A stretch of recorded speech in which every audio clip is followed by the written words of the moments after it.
What's good, y'all? So I want to talk about something else today, right? You can't cheap out on your project car. It's your project, right? Don't you want it to drive and feel the way you want it to feel?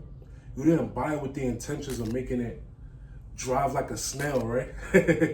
Let's talk about it some more, right? So when you get that project car, there's some type of vision that you got in your head that you have for it already, right? My vision for this, I might go OEM plus or the track build or get the SCCA license, right? So we could do the track stuff. I know you guys would enjoy that. That's something I wanted to do since I was a kid. That's one of the options I could do for this. I'm gonna ask y'all to drop a comment and let me know what y'all would want to see with this. But yeah, like when you get your project car, you want to feel something. There's some type of sentimental value to it that you worked towards it and you did this and that to get it and get it running. And I know those guys out there who've been like probably a year into their car, 10, 15 grand into their car, you just felt that in your soul. When your wife is yapping off and your family members, whoever your friends is yapping off, oh, you spent too much money on your car. You spent too much money on your car. It's my pleasure, what John Witherspoon said.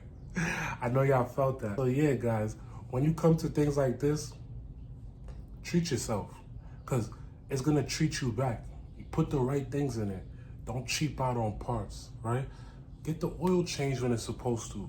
Make sure the cooling and stuff is good. Check your suspension. Check your tires, you know what I mean? Check your AC.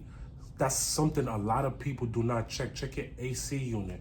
Check to see the accidents that it had on it when you go get it and everything, you know what I mean?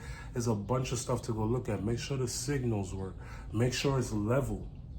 Make sure there's no like crazy exterior dents on it where you can see that there was an accident and they may have to have fixed something. Pay attention to these things when you go get it.